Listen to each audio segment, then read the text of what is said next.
Hey there, hi there, ho, ho, ho there. We are at the end of the year, almost up on the holidays. I cannot believe 2024 is almost at a close here. And this month on the Dawn of Autonomy podcast, we have dedicated to the theme of the best of 2024.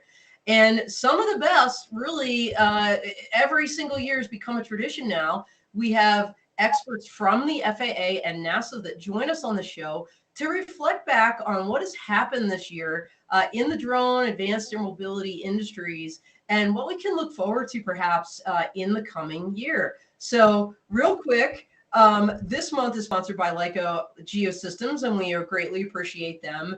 And just a reminder, everybody out there, that we are live. And so please say hi, tell us where you're from, ask us any questions. And so without further ado, let's get into it. We've got Jeffrey Vincent. He is the executive director at the FAA's UAS Integration Office, as well as Jeffrey Homola. And I think, nope, I said that wrong.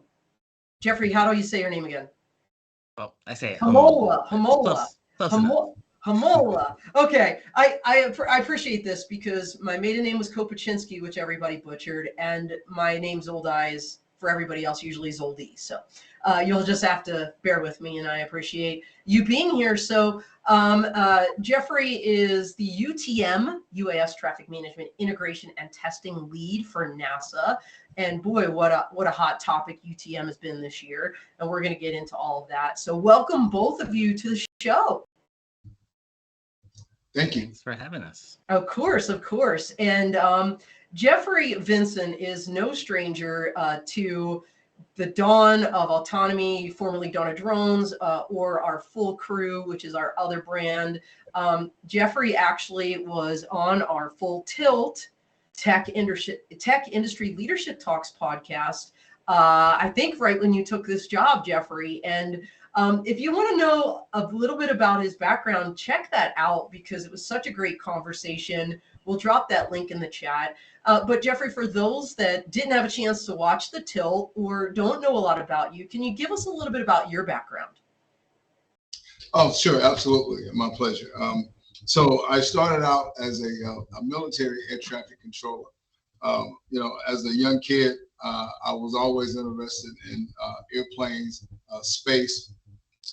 Actually, I thought I would end up working at NASA over working with Jeffrey there. But I was always interested in airplanes and space. What actually hooked me into air traffic control. I didn't know anything about it. I was 15 years old. 1981, I watched the air traffic controller strike occur. And that's when I learned about air traffic control, signed up, went to the military, became a military air traffic controller. And I guess you could say the rest was history. I spent all of my career, I would say most of my career inside the FAA, in some form or another in air traffic. Actually, just prior to coming over and taking the job as the executive director for UAS integration, I served as the vice president for all of air traffic services. And it's kind of ironic, as I was serving in that role of vice president of air traffic services, I didn't know a lot about drones, and I just kind of looked at it as like a hobbyist, a toy. And my feeling was keep them out of our airspace and just keep them away from our airplanes.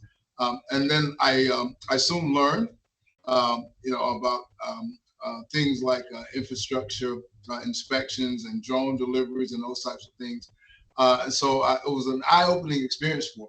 And so I went from keep them away from us and out of our airspace to how do we get them yet safely and safely integrate them into the NAS. And so I fast forward a couple of years, and here I am sitting in the UAS integration office. Well, Jeffrey, I think your journey, even though you're within the FAA, is very similar to what we're seeing, I think, writ large, folks not quite fully appreciating the power of drones and how they benefit society on a daily basis. Great to have you in this role with the background that you bring to it, and super excited to have you on the show. Let's talk about our other Jeffrey from NASA. Tell us a little bit about your background. Yeah, sure. I usually go by Jeff. So when Jeffrey and I are in the same event, we always separate each other from Jeff and Jeffrey. So. Okay, got it. And it's That's always a great great way to be know. with Jeffrey. So I'm very honored to be at on the same event. And Jeffrey, there's always a spot for you at NASA. Just don't give up that dream. So. Well, thank you. Yeah, I guess in a similar sense, I right after high school went into the Navy. So I did that for about 8.5 years as a operations specialist, and had never really thought of NASA at the time. Standing those mid watches, and never thought I'd be leading projects and doing that that kind of stuff for NASA eventually. But after 8.5 years, decided to go to school, check out what else is there for life, and then kind of through grad school, I saw there was a opportunity for an internship at NASA Ames Research Center here in California, up in the Moffett Field, Mountain View area. And that was kind of my ticket in, where I started working in an airspace operations lab here, and started as an intern, did my thesis on kind of air traffic control, kind of advanced concepts. And then that kind of led into being a contractor for a while, doing a lot of traditional research, human in the loop research on kind of human systems integration. And then around 2015 or so, UTM started popping up as a new idea and a new concept. I kind of got in on the ground floor at the kind of original project here at NASA that went from 2015 to 2020. And so I was kind of one of the testing leads for their concept development.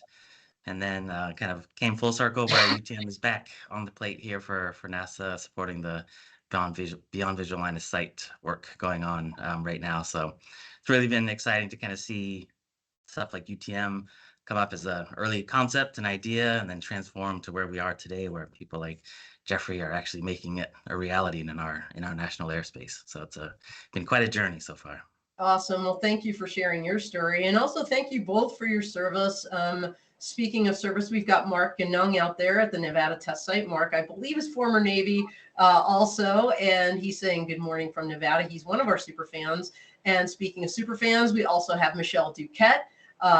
Michelle is now kind of jumped into a new business she's created called 3 Mad Air, and she's saying three of my favorite folks right here. So thank you, Michelle, for dialing in, and Mark and everybody else out there. Keep the comments coming. We absolutely love that.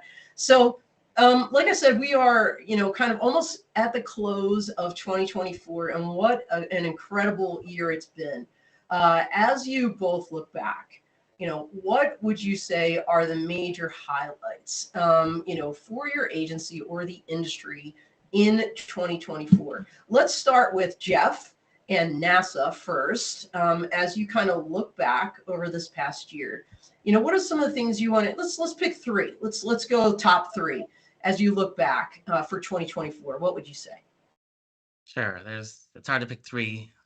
There's been a lot of work going on in the area. Of course, there's, like I just mentioned, the kind of renewed effort in NASA for supporting the beyond visual line of sight kind of work and evolution that's going on now. There's a few others though that are kind of interesting that people maybe not normally think about. One of them involves a collaboration between NASA and the USGS, U.S. Geological Survey, where we've been supporting and collaborating on kind of a project called River Observing System called RIOS, where they're using drones with specialized payloads to start characterizing river flows and be able to understand and be able to better predict things like surges and pollutant and contaminant tracking. So that's been a really valuable collaboration that we've been having going on this past year, with kind of continued interest in moving forward on those types of research and payload development. There was also, this year was the 2024 solar eclipse that kind of made its way across the US, and we had a team of engineers and flight crews from NASA Langley, our sister center out in Virginia, that deployed out to upstate New York to fly drones during that solar eclipse, before, during, and after the solar eclipse, to really understand the changes in the solar radiation on the Earth during these types of trigger events, to better understand kind of the different types of impacts during those types of events on the Earth. And then a really exciting area going on right now is kind of a newer project called the CERO, Advanced Capability for Emergency Response Operations, which is really focused on currently wildfire and how to better manage the airspace for those types of events. It's a very complex effort. And this is, of course, incorporating drones with traditional crewed aircraft in a very dynamic environment. So how can NASA help support the kind of airspace management for these types of efforts, wildfires, but of course that applies to other disaster response efforts as well. So those are maybe kind of the top three. There's, like I said, plenty more, but I'll try and keep it scoped. So No, I'll leave it at that for now. I think that's great. And I've been tracking Acero, and I didn't know about Rios until you mentioned it. I think that's awesome. I mean, and the solar activity, during the eclipse and the radiation, what's happening. So you guys always do really cool stuff, but I think we've all been watching over the last couple of years, literally the world on fire, right? The amount of wildfires that we're seeing, and giving our first responders additional capabilities. Jeff, the Acero project is focused primarily on that kind of airspace deconfliction, right? Like a mobile traffic management kit. Is that like the primary focus of Acero? There's kind of a number of different efforts within Acero. Kind of one of those efforts is, like you mentioned, there's the portable airspace management system where you're able to bring some of these airspace management capabilities out into the field, out in remote areas, sometimes in communication denied types of areas, that allow the operators out there to have that communication between those types of components within a local network that give them the awareness of the airspace around them. But there's also other efforts on just kind of the broader concept development piece, as well as kind of the 24-hour, the ability to respond to fires in a 24-hour sense. So like, I think before they were calling it the second shift, where currently a lot of the operations are basically limited to good visibility during daylight. But now that we have more autonomous capabilities for drones and other types of vehicles and aircraft, we can do that basically around the clock and really support a better, more concerted effort kind of for like an entire day, rather than just limited to certain times. So those are kind of like some of the three main thrusts within there. Lots of great collaborations across agencies, different communities, U.S. Forest Service, CAL FIRE, lots of different activity, and within NASA as well. There's a lot of other directorates that are involved. Yeah, this whole idea of 24/7 ops, especially during a wildfire, cannot be really overstated. Fun fact, back in 2013, when I was still in the Air Force, there was a California rim wildfire, and I was involved in, at the time, helping get approvals from the highest level in the DoD to fly a California Guard drone, large Group 4, for incident awareness and assessment over that fire. And it was the firefighters that came out and said, hey, this changed our battle rhythm completely to be able to see things at night and do things 24/7. So really important. Glad you're still continuing that work with smaller drones as we go forward. So Jeffrey, over to you. So much happened on the regulatory front this year for the FAA, not just drones, but of course advanced air mobility. I know it would be hard for you to kind of narrow down to your top three, but I'm still going to regardless ask you to do that. As looking back, what would you say are the top three biggest developments, either drone or AAM, in this past year? No, so to combine them up, to look at probably the top three, I certainly have my top three as it relates to drone or smaller UAS, but I think agency-wide, and when you're looking at new entrants, specifically, I think the publication of the SFAR NPRM was certainly extremely significant. I think another from the drone perspective was the publication of those the four forward-leaning exemptions that kind of allowed more of BB loss type flights, allowed for the UTM. I think, and it made it a lot easier for other companies who were doing light type operations to also take part in BB loss operations, package delivery, and again, the UTM service. But I think by far the biggest achievement for us this past year across the AAM and the UAS was the establishment of the key site there in Dallas-Fort Worth, and with the utilization of UTM. I think Jeff and his team there at NASA had worked tirelessly over the years in the laboratory environment, working with some of our partners out there in the field, some of our test sites, in developing that technology. And we finally got it to a maturity level that it was deployable to the field. And now it's not something in the lab. You know, we like to use the term, will it work in the wild? And so it's in the wild. Everybody sees it in the wild. It's working in the wild. I think we have like 9 different participants and 4 different UTM service providers now, all operating in the same area. So it's not a concept anymore. It's reality. People can see it. It's being done, and it's safe. So by far, I would say that was our biggest achievement of the year. As you said, there were so many things that we moved the needle forward. And, you know, and maybe this one is not necessarily tangible, but I think there's a shift of the FAA moving to a much more performance-based when it comes to rules and regulations and those types of things, moving away from the prescriptive type environment. I think industry sees that the agency as a whole is finding ways to get to yes safe. No, absolutely. And I had the opportunity just last month, actually, as part of the Global UTM Association, GUTMA's Harmonized Skies event, to go to the key site to see it in action. And, you know, as you said, Jeffrey, you know, some of these UTM providers are, you know, kind of within their own silo, you know, where they have their own system, like let's just say Google's Wing.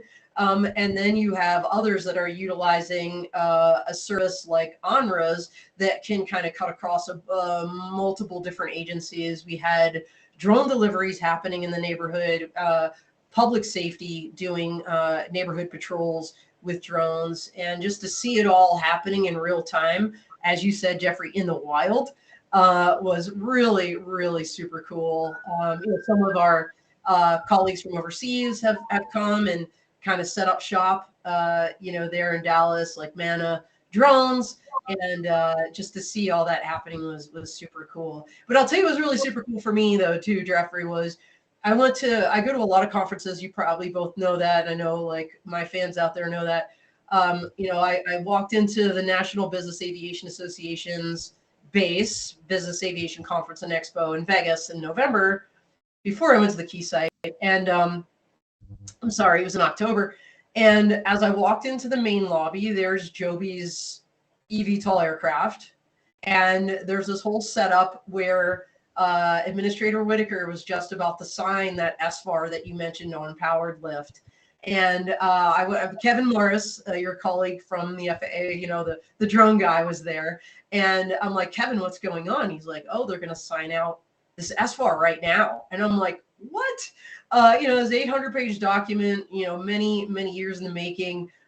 Just the excitement was palpable amongst this crowd. And to do it at the Business Aviation Conference, I thought was really brilliant, because those are the folks that are going to be leveraging eVTOL technology, at least initially, in some use cases.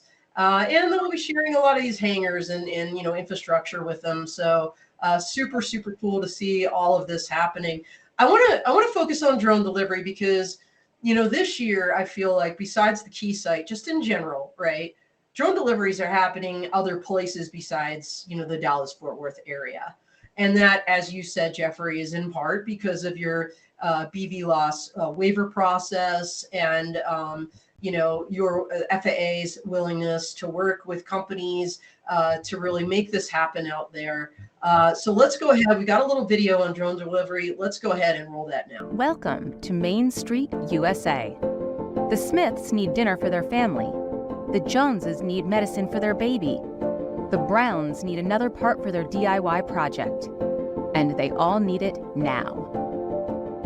Imagine, they place their orders and drones all take off and deliver straight to their door. You don't have to imagine. It's happening now. And the FAA is making sure it's done safely. Pilots from different companies enter designated flight paths into their flight management software. The systems communicate with each other, coordinating flight routes to avoid other drones and maintain safety throughout the flight. Pilots at each drone base manage multiple flights at a time and can manually take control of a drone if needed. Automated, efficient, and safe drone package delivery. The future is now.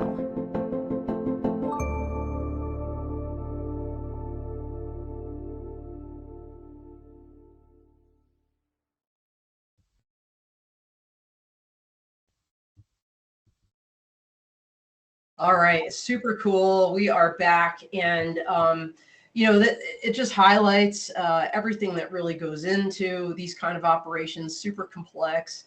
I'm going to ask Jeff because NASA, as you said, has been working the R&D behind the scenes for years to have safe drone deliveries through UAS traffic management. How does NASA help? And the technologies that you guys have been helping behind the scenes to prove, how does that make drone delivery safe and practical? Yeah, so I think one of the key aspects in there are the supporting services that the operators can use to kind of strategically coordinate with each other and deconflict from each other kind of prior to flight and even during flight. So a lot of our early work kind of in our previous efforts really kind of gave birth to these services, and we continue to kind of work through now that it's being kind of deployed and run a lot by the industry. We are working very closely with them on the standards aspects of how these systems talk to each other, and then working through some of the processes and procedures. So now at the key site in North Texas, there's a lot of activity going there. So we're very closely involved in kind of working through the committees on some of the kind of upcoming priorities for deployment and kind of new additions to the kind of service aspects of managing the airspace there. We also work very closely with the public operators, public safety agencies down there as well. We're really keen on making sure that their existing operations can fit complementary to the commercial operations that are standing up for beyond visual line of sight and deliveries, making sure that the priority levels are available in there for the public safety folks to be able to operate safely and efficiently, but also enable the kind of more robust types of commercial applications as well. So having a very coexisting operations within the same airspace and making sure that they're safely deconflicted, the right levels of situation awareness are there for all the different operators. So kind of working on a number of different fronts, but really excited to see the progress that's going on in North Texas is one area. Of course, it's expanding into others as well, and kind of working through some of the approval processes as well for some of these services and helping to refine them, kind of have a unique relationship with the FAA. So we have a lot of kind of back and forth and close kind of technical conversations on how to improve and kind of future-proof some of these concepts that are being played out right now. Yeah, that's a great segue, actually, Jeff, to talk to Jeffrey a little bit about, the near-term approval process, and that, the approvals for Dallas are actually nationwide. Like, that's one thing I don't believe people fully appreciate. And what I want to do, Jeffrey, is give you this opportunity to really foot stomp the historical nature of what is happening in Dallas right now. I know you said this is kind of like the number one thing. And so my question to you is, why is this so historical? Why is this such a big deal? Well, I think the number one reason is that, or the major difference that you get here is that you got multiple operators again working with each other. When I think he was at the conference there in North Dakota, and one of the two stars that was on stage there, he said something that was so key as to what the UAS and the AAM world is going to look like moving forward. And he said the word proprietary is now a four-letter word. It is so important that people understand that as we move into this automation and information age, that we're going to have to share information. And that's one of the things that I think Dallas really, really highlights. It really highlights of the fact that you have to work together, you have to share information. And Jeff was saying earlier, working with the public aircraft operators there, making sure that their missions fit in, making sure that everybody's missions fit into what's happening there. And again, as you were saying, once you are in the near-term approval process, the NTAP process, the things that you're learning there are that your application that can be applied in other places. And the key that I think that people really need to understand is that in order to have robust BVLOS and really getting to package delivery, going from point A to point B, whether it's public aircraft operators or even infrastructure type of applications or flights, the key is going to be UTM. You know, when you get, even looking at just crewed aviation, the number one rule is don't hit each other, don't hit something. And the only way that we're going to be able to do that is by having some type of traffic management system. And that's what the Keysight is doing. The Keysight certainly lets us learn more by doing. And everything that we're learning there in Dallas, we're going to be able to apply that into other sites as we start to expand this. So it will only get more and more robust. You know, and one of the ways that I love describing this to people, because I think a lot of times there's a misconception that, you know, we have a third-party service that's now operating in the federal airspace and they're controlling the drone, which is not the case. And so I really like to take this opportunity to explain to everybody that what the third-party service providers is doing is they're giving information to the drone operators to allow the drone operators to be able to separate from each other, separate from crewed aircraft or other objects. You know, the FAA absolutely still maintains control and oversight of the airspace. You know, as UTM starts to mature and we get into tactical operations, you know, there might be more and more responsibility that's placed upon some of those third-party operators. But at this time, the term that I've coined and I like to use, I call it electronic VFR, because it's still the responsibility of those operators, you know, drones operators, to maintain separation or to deconflict themselves from each other. And so one of the key things is that the Keysight there allows us to learn. And as Michelle likes to tell me all the time, and use the phrase, learn by doing. And we're able to apply that, you know, as we move forward to the different sites and continue to roll out the UTM concepts. Yeah, absolutely. And kind of to jump on what Michelle Duquette out in the audience is saying, the FAA mantra, quote, learn by doing is real and making a difference. And I think the Keysight is a perfect example of exactly that. So let's talk about AAM and powered lift for a second, because, you know, to have that SFAR now, and we're going to talk about Part 108 here shortly. I know everybody out there, especially our drone crowd, is like, what's happening with that? You know, to see that signed out, like I said, 800 pages. And not only that, but of course we have the vertiport, you know, the draft engineering brief 105 on vertiport design come out. So lots of movement in this advanced air mobility area. Is there anything, Jeffrey, that you wanted to highlight with regards to advanced air mobility and where you think that's going to be going, you know, in the coming year? So I think we're going to see advanced air mobility as it starts to ramp up and we start to see certifications, or I guess we could say it starts to scale. And I think one of the keys to that is I think in the beginning, a couple of years ago, he was listening to some of the comments and everyone felt like, wow, you know, this is going to be such a huge challenge that we're going to have to build all of this new infrastructure and able to have these AAM flights. That we're going to have to build vertiports. We're going to have this tremendous amount of electrification and different types of infrastructure to be able to handle those flights. So I think one of the realizations is that, you know, our current airspace system is an evolution and the airspace is going to continue to evolve. The same is with the infrastructure. Our current infrastructure is there and that infrastructure is going to continue to evolve. So as AAM scales, the infrastructure will evolve. But the thing is that when we have AAM vehicles certified and able to fly on day one, that they will be able to fly in the current airspace, utilizing the current infrastructure. They will be able to utilize vertiports that exist today. They will be able to utilize airports that exist today, and they will be able to utilize technology. You know, of course, as the technology continues to evolve and increase, those vehicles will adopt that technology and become more and more efficient. You know, but that's the thing that I'm most happy about, is that we'll have an opportunity to take advantage of some of that technology on day one, because our current infrastructure will be able to support that on day one.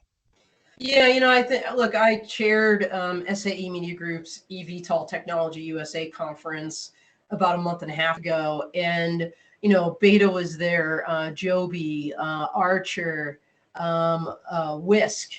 And, clearly most folks are looking at this and saying, we've got airports out there. Let's go ahead and utilize what we can initially, right? We don't need these elaborate space looking things that need to be built. There's already infrastructure out there. And in a way, in some respects, that makes it a little easier than drones in some respects. So really interesting to see how this is going to develop. And, one thing I picked up too, I know you guys last year actually had the Innovate 28 plan that you put out, the I-28, and it targets Los Angeles Olympics 2028 as maybe initial operating capability. When all of those OEMs were asked, so when do you really think these things will be flying, with to a T, every single one said Park City, Utah, 2034. And so I thought that was really interesting to hear that perspective. That was the first time I had heard that. I think we'll have some flights in the Olympics, but there's always that. We saw what happened in Paris, right?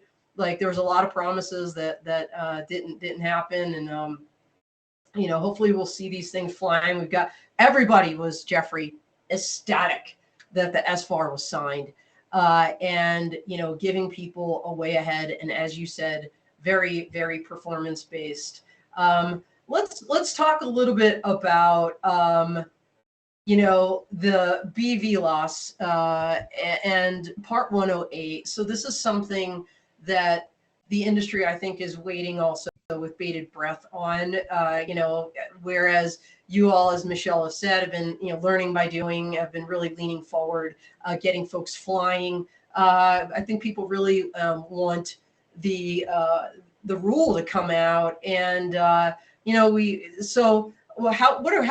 that looking for the Part 108 rule? Because we had heard some deadlines, and I'm just curious if those stand.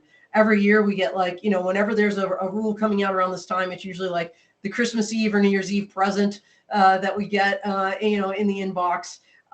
So not sure if we can expect that, or if you're willing to give us a little bit of a insight into what we might expect. Well, I wish I actually had some insight to share, but I don't. So I'm waiting along with everyone else. It's working itself through the process. Of course, through the governmental process. All I can say is that it has left the FAA, and so it's working its way through the process. And the one thing that I would ask is certainly, we are excited to see the NPRM published also. And because we're looking forward to getting the comments back. You've heard the FAA leadership say that, when we finally get to a final published rule, the goal or the intent is to have the rule reflect approximately 80% of what the industry is actually doing. So the only way that we're going to be able to do that is to actually get an NPRM out and get the comments back from the users. So we're excited, extremely excited to see an NPRM published, and to hear exactly what the users has to say. As to when that is going to happen, I wish I had a crystal ball and I could share that with you, but I don't. So I'm waiting along with everyone else. Yeah, and just to be clear, everybody out there, having been a former government employee, there's just things that government employees are not able to talk about, including politics. I'm no longer, kind of constrained by that. And look, the reality is we've got a new administration coming in. There's a lot of question marks across the industry as to what can happen, and we just saw Administrator Whitaker has turned in his resignation, and so there's some uncertainty out there, and that's going to have some ripple effects, I think, across the industry. But like on the upside, so many great things happening. I want to talk a little bit about the community because when you think about the Dallas Key site, and again, I was out there. Drones are flying pretty ubiquitously all over that neighborhood. What I understand from the 7 or 9 companies that you mentioned, Jeffrey, is that there was a lot of public engagement before any of that happened. So you weren't getting phone calls like, hypothetically speaking, people were getting in New Jersey, mistaking drones at night or otherwise for doing nefarious things. So as you look at, educating communities, what would either one of you, because NASA has been great about this too. I mean, you guys are out in the woods with a Sero, you're tracking rivers, you're in the middle of the eclipse flying drones. What would you say to folks out there from a safety standpoint and community engagement standpoint, maybe a best practice, just from your experience and what we've seen really work? So Jeff, I'll start with you and NASA.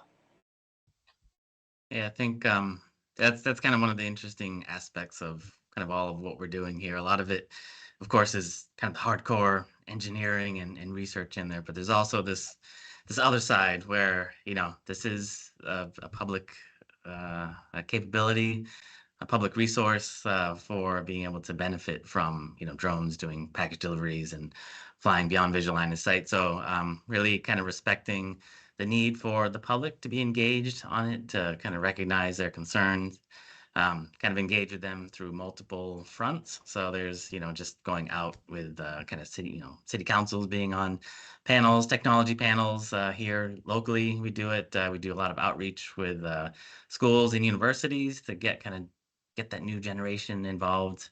But I think one of the key aspects with the community engagement is kind of transparency and education, in the sense of not us like teaching, but really understanding the concerns of the community, and also kind of assuring the community that at the core of everything that we're doing here is safety, just like with every other aspect of aviation. And we're trying to take things at a very kind of measured approach to make sure that we are deploying and evolving with safety in mind, and trying to allay any concerns on the privacy front. So there's a lot of different aspects that kind of tie into this. But we feel like the more that we engage, the more that we get out there, kind of hit the streets, that really helps with kind of the broader mission. And the public is part of this whole puzzle as well. So making sure that their concerns are represented, and we do everything with the industry in mind, as well as how that's going to affect society and the people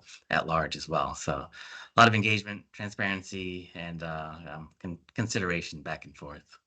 Yeah, I mean, transparency, I think, is a great word to kind of ping on, because when you think about like the Beyond program and also what was happening out in the public safety arena with Chula Vista PD and Drone as First Responder, they have a very transparent website that talks about, what their operations are. And I think, that's a great practice and how they've been able to really succeed and expand, and also show value to the public, how it's helping protect them and it's helping save officers' lives at the same time. So, Jeffrey, I'm sure you agree with everything Jeff just said. Do you have anything to add with regards to community engagement? Because you guys are really out there. I mean, you've got an amazing website. You, have all kinds of programs that you put on. Anything you want to highlight from this past year as maybe an exemplar of community engagement? No, I think community engagement cannot be overstated. Oh yeah. It is so important. I think most of the general public don't even understand how much drones are impacting our lives every day. Yeah, today.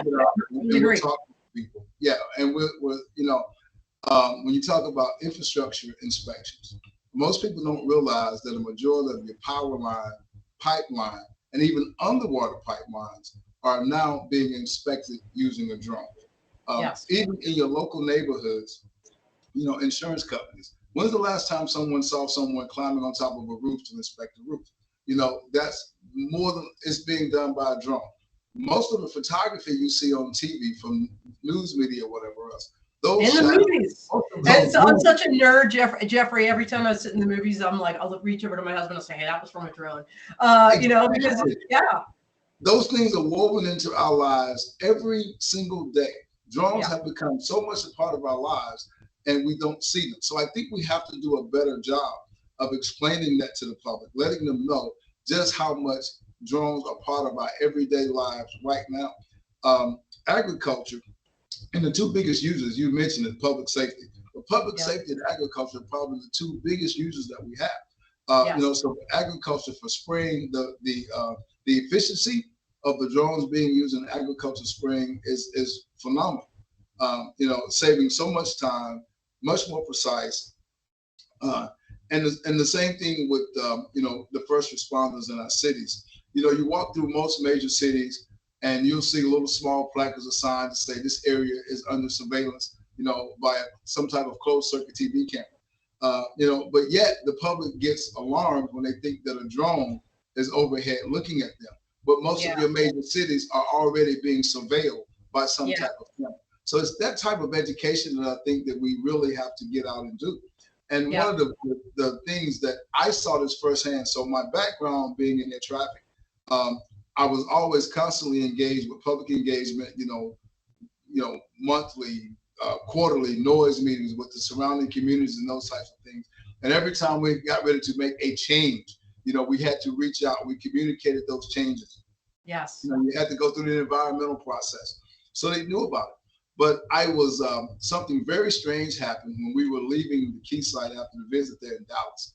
As I was walking away, one of the neighborhood participants stopped me, and they didn't want to complain about seeing drones.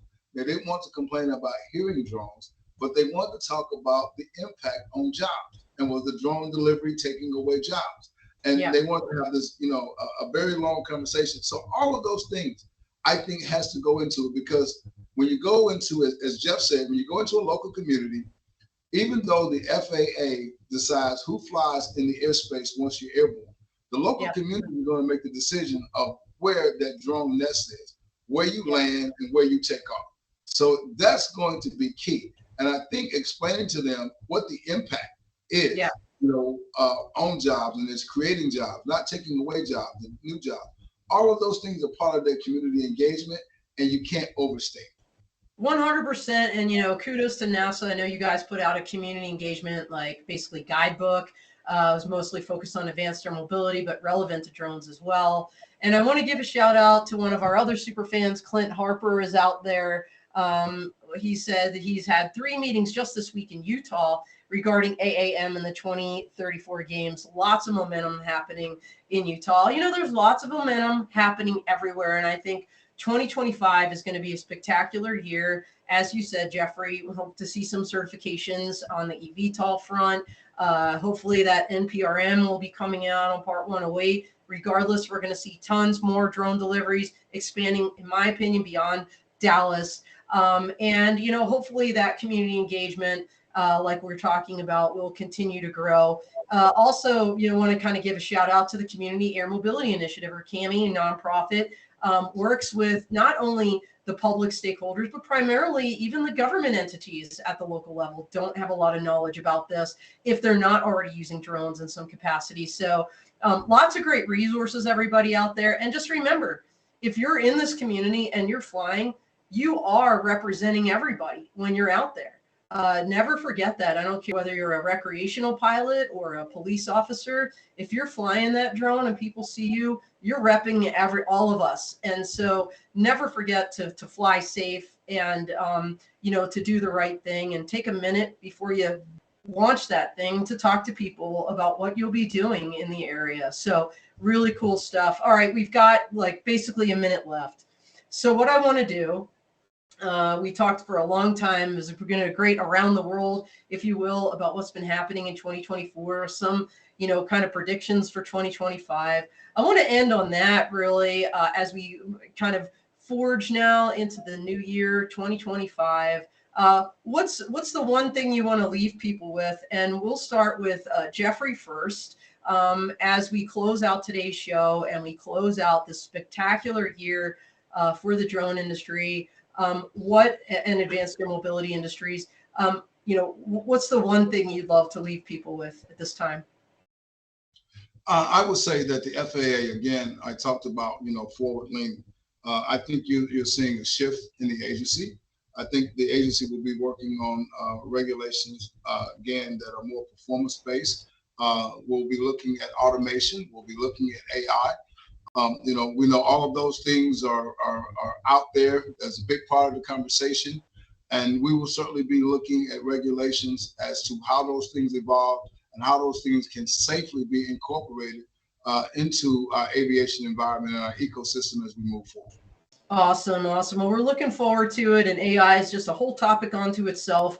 Could do a whole show just on that. But, we're not quite there yet. I agree. This is the future. So, Jeff, we'll end the show with you and your thoughts on, as we go forward, the one thing you'd love to leave everybody with.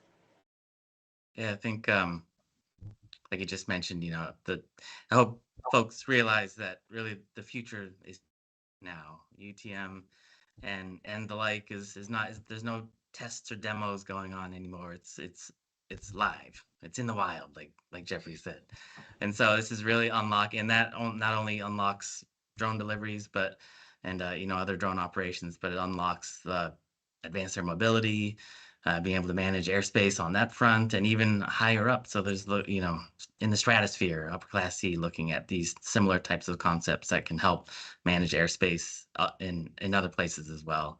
And so I hope that's the one thing that I hope people understand, is that this is really a kind of a momentous occasion that we're all witnessing together. And and like we said before, it's really key that the public and community is part of that story as well. So I'm looking forward to working with not only industry, but the public and kind of other related entities going forward. But it's really exciting times ahead. Well, thank you both. Thank your agencies. Thank the FAA. Thank NASA for everything you're doing. It's been a great year. And for everybody out there, it's been another wonderful year on the Dawn of Autonomy. We'll be coming to a close soon. Our final show is next week on Christmas Eve for those that celebrate that holiday, Tuesday, December 24th at 9 a.m. Mountain, 11 a.m. Eastern. We're going to do our annual clip show. So grab your eggnog, sit by the fire, snuggle up in your Snuggie, and kind of journey with us back through some of the best clips from the year on the show. As we jump into 2025, it will be our 5th year, by the way, doing this show in one iteration of another. We were just talking about that. We started with Drones at Dawn with Mike Peel, my producer, myself, and Inner Drone. Then it turned into Dawn of Drones, and now Dawn of Autonomy. We've had great partners over the years, Inner Drone, Drone Life, and now AUVSI, and we're super thankful. So we're lining up our shows for next year. It's going to be awesome. And by the way, really big announcement here.